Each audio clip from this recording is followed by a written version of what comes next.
Hello viewers, আসসালামু আলাইকুম। Welcome to রিমাস cooking recipes. তো বন্ধুরা, আজকে চলে আসলাম মুখরোচক একটি রেসিপি নিয়ে আপনাদের মাঝে। আজকে তৈরি করে দেখাবো চ্যাপা শুটকি কাঁঠালের বীজ দিয়ে কচুরলতির ভুনা। তো এই রেসিপিটা খুবই মজাদার।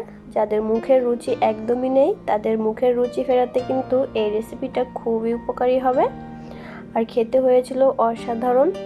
তো এই রেসিপিটি খুব সহজেই আমি আপনাদের সঙ্গে শেয়ার করব। তাহলে চলুন দেখে নেওয়া যাক কিভাবে তৈরি করি। এর জন্য আমি এখানে কচুরলতি দেখুন এভাবে করে কেটে ধুয়ে পরিষ্কার করে রেখে দিয়েছি। আমি এখানে এক আটি কচুরলতি বেছে ধুয়ে পরিষ্কার করে রেখে দিয়েছি, আর বেশ অনেকগুলো কাঁঠালের বীজ এভাবে করে আমি খোসা ছাড়িয়ে রেখে দিয়েছি। আর এখানে নিয়েছি চ্যাপা শুটকি। এখানে আমি 3 পিস চ্যাপা শুটকি নিয়ে নিয়েছি। এখন রান্নায় চলে যাব। তো প্রথমে চুলায় একটি প্যান বসিয়ে দিয়েছি। প্যানটা খুব ভালো মতো করে গরম করে নেব। এরপর দিয়ে দিব পরিমাণ মতো তেল। এখানে আমি তেল দিয়ে দিয়েছি বেশ অনেকটা পরিমাণই। আপনারা আপনাদের পছন্দ অনুযায়ী তেল অ্যাড করতে পারেন, তবে এই শুটকি ভুনাতে কিন্তু একটু তেলের পরিমাণ বেশি প্রয়োজন হয়। তো এখানে আমি দিয়ে দিয়েছি 1 কাপ পরিমাণ পেঁয়াজ কুচি। এই রান্নাটায় কিন্তু পেঁয়াজের পরিমাণটা একটু বেশি দিতে হবে। যে কোনো শুটকি রান্নাতে কিন্তু একটু পেঁয়াজের পরিমাণ বেশি দিতে হয়। তো পেঁয়াজটা আমি হালকা করে ভেজে নিব। আমি 1 মিনিট সময় নিয়ে পেঁয়াজটা ভেজে নিব। চুলার আঁচটা এই পর্যায়ে মিডিয়ামে রাখতে হবে।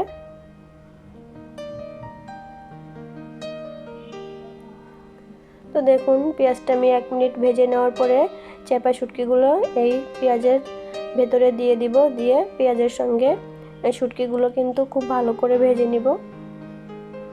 আর এই চ্যাপা শুটকি কিন্তু ভাজতে ভাজতে একদমই গলে যাবে, পেঁয়াজের সঙ্গে মিশে যাবে। আপনারা এখানে চ্যাপা শুটকির পরিবর্তে অন্যান্য যে কোনো শুটকি দিয়ে কিন্তু এই রেসিপিটি রান্না করতে পারেন। তো দেখুন শুটকিটা কিন্তু একদমই গলে গিয়েছে। এই পর্যায়ে দিয়ে দিব রসুন পেস্ট। এখানে আমি 1 টেবিল চামচ পরিমাণ রসুনের পেস্ট দিয়ে দিয়েছি, আর সামান্য পরিমাণ আদা পেস্ট দিয়ে দিয়েছি। সামান্য পরিমাণ পানি দিয়ে মশলাটা খুব ভালো করে কষিয়ে নিতে হবে। আর মশলাটা যত ভালো কষানো হবে রান্নার টেস্টটা ততই বেশি আসবে। দিয়ে দিব স্বাদ মতো লবণ, দিয়ে দিব 1 চা চামচ পরিমাণ হলুদের গুঁড়া, দিয়ে দিব স্বাদ মতো মরিচের গুঁড়া।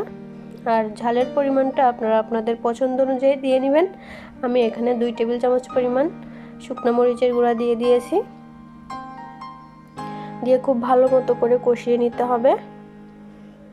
দেখুন খুব ভালো মতো করে আমি কষিয়ে নিয়েছি। আর যে কোনো শুটকি রান্নাতে একটু ঝালের পরিমাণটা বেশি দিতে হয়, এতে করে খেতে খুবই মজা হয়। এখন কেটে ধুয়ে রাখা কাঁঠালের বিচি আর কচুরলতি দিয়ে খুব ভালো মতো করে নেড়েচেড়ে আমি 5 মিনিট কষিয়ে নিব।